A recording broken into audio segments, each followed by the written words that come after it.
ప్రముఖ స్వాతంత్ర సమరయోధుడు దక్షిణ భారత కమ్యూనిస్టు ఉద్యమ నిర్మాత కామ్రేడ్ పుచ్చలపల్లి సుందరయ్య స్ఫూర్తితో కార్మిక వర్గం ఉద్యమించాలని సిపిఎం జిల్లా కార్యదర్శి వర్గ సభ్యులు ఎన్ భావనారాయణ సూచించారు.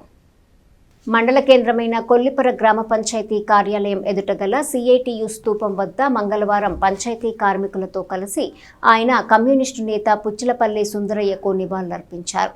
తొలుత మేస్త్రి ఊళ్లపల్లి రామయ్య సుందరయ్య చిత్రపటానికి పూలదండ వేసి జోహార్లు అర్పించారు. భావనారాయణ మాట్లాడుతూ సుందరయ్య చిన్న వయసు నుంచి జాతీయ భావాలతో కాంగ్రెస్లో చేరారని, వ్యవసాయ కూలీలకు భారతదేశ వ్యాప్తంగా సంఘాన్ని ఏర్పాటు చేసిన మహనీయుడని చెప్పారు. ప్రస్తుత కేంద్ర రాష్ట్ర ప్రభుత్వాలు ప్రజల మీద భారాలు వేయటం, కార్పొరేట్లకు లక్షల కోట్లు ఉచితంగా ఇవ్వటం పరిపాటిగా మారిందన్నారు. సంవత్సరాల తరబడి వెట్టి చాకిరీ చేస్తున్నా గానీ పంచాయతీ కార్మికులను రెగ్యులర్ చేయకపోవటం దుర్మార్గం అన్నారు. సమస్యల పరిష్కారం కోసం కార్మిక కర్షక ఐక్యత మార్గమని ఆయన తెలిపారు. సిపిఎం తెనాలి రూరల్ కార్యదర్శి ములక శివసాంబిరెడ్డి మాట్లాడుతూ సుందరయ్య పార్లమెంటుకు, శాసనసభకు సైకిల్పై వెళ్లేవారని చెప్పారు. నేటి తరం ఆయన్ను ఆదర్శంగా తీసుకోవాలని కోరారు. ఈ కార్యక్రమంలో సిపిఎం మండల నాయకులు కోట చంద్రశేఖర్, మల్లోల రమేష్, షేక్ హజరుద్దీన్, పిచ్చమ్మ, దీనమ్మ తదితరులు పాల్గొన్నారు.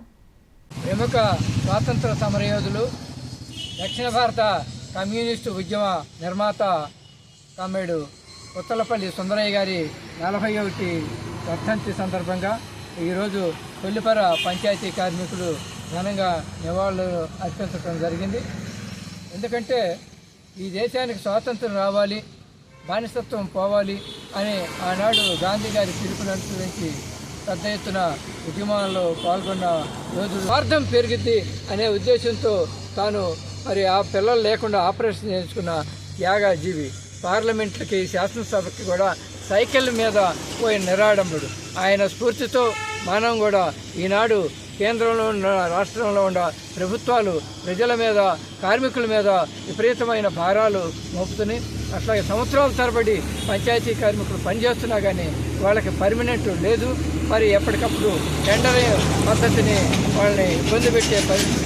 కనీస వేతనం 26,000 ఇవ్వాలని సుప్రీంకోర్టు సమాన పనికి సమాన వేతనం ఇవ్వాలని చెప్పినా కానీ ఎక్కడా అమలు చేసే పని లేదు. కనుక సుందరయ్య గారి స్ఫూర్తితో కార్మిక కర్షక ఐక్యత వర్ధిల్లాలని కోరుతూ మనం భవిష్యత్తులో మరిన్ని పోరాటాలు చేయాలని కూడా మేము ప్రజలకి, కార్మికులకి విజ్ఞప్తి చేస్తున్నాం.